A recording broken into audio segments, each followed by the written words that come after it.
Secretary General, dear Jens, a warm welcome back to Berlin. I have a feeling that I'm able to welcome you very often here in Berlin, and it's always a particular pleasure, so a warm welcome to you. We're living in turbulent times since Russia's attack on Ukraine almost 21 months ago. NATO continuously is dealing with reactions to this new challenge. It's about strengthening our joint defense and deterrence capabilities within the alliance. And Germany is also doing a lot in order to increase the alliance's defense capabilities. And I'm grateful to the Federal Armed Forces for tackling this challenge so determinedly. We need to go beyond what we're used to with the permanent stationing of a brigade in Lithuania and with major military units which will be in high readiness. It is clear that the Federal Armed Forces, the Bundeswehr, need to have sufficient funding. We agreed to spend 2% of the GDP as a basis of our efforts, and Germany is going to adhere to this goal starting next year. The protection of our country, however, is not only a matter pertaining to the Federal Armed Forces. All players of our society are needed, and that also means that we need to strengthen our resilience.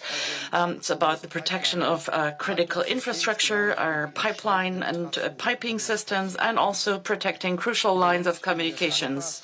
Jens, I'm very grateful that NATO reacted so swiftly to the initiative of Jonas Gahr Støre and myself, and now is protecting critical underwater infrastructure. We are going to talk about this in our meeting, what needs to be done here. NATO also is a guarantor of security in the Western Balkans, in Kosovo through KFOR. Germany is participating in this mission with the armed forces. The tensions in the most recent days have illustrated how important this presence is and that KFOR needs to be in a position to react appropriately to all developments. The situation in Ukraine, in the Middle East, and in the world as a whole is going to be on our agenda of today's meeting. And NATO is going to be able to celebrate its 75th anniversary next year, and we will have an anniversary summit in Washington. I'm very happy that you, Jens, are going to shape this benchmark of NATO as NATO Secretary General. Once again, a warm welcome to you here in Berlin. Chancellor Scholz, dear Olaf, thank you for once again hosting me here in Berlin. It's always a pleasure to be here and to meet with you, especially on this important day, both for Germany and for Europe. And thank you for your leadership and commitment to NATO. Germany is a highly valued NATO ally, making major contributions to our shared security. I'm grateful for Germany's contributions to many NATO missions and operations, and also the fact that Germany is allocating troops to NATO for the defense of Europe, including a NATO brigade stationed in Lithuania and troops for our battle group in Slovakia. Germany is also making historic investments in defense. Your commitment to invest 2% of GDP by next year is important for all allies, the whole alliance. And sustaining this level of investment will be a game changer for our collective defense. Let me also thank Germany for its focus on cyber defense. Later today, I will attend the first annual NATO Cyber Defense Conference. Hosting this event in Berlin demonstrates Germany's leadership in this domain. Russia continues to undermine security in Europe. This week, they withdrew from the Treaty on Conventional Armed Forces in Europe, the CFE Treaty. And with this step, Russia has revoked and walked away from every major arms control treaty.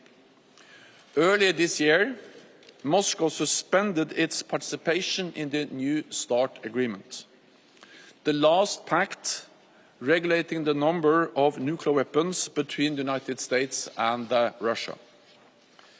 And a few years ago, Russia's violation of the Intermediate Nuclear Forces Treaty, INF, rendered this treaty null and void.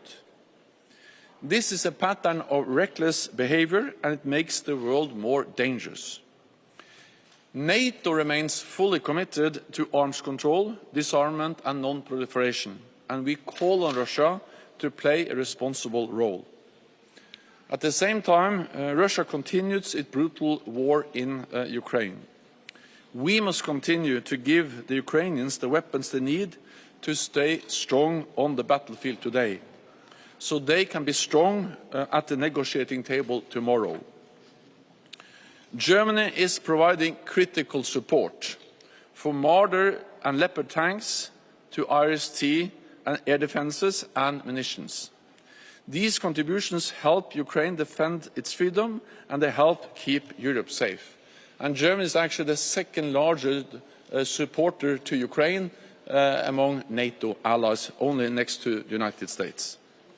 Finally, we will discuss the situation in the Middle East and Israel's response to Hamas' horrific terrorist attacks last month. International law must be respected, civilians must be protected, and NATO allies support humanitarian posts to allow aid to reach Gaza.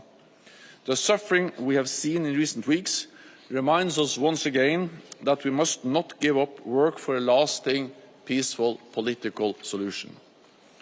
The war in Gaza must not turn into a major regional conflict. Iran and Hezbollah must stay out of this fight.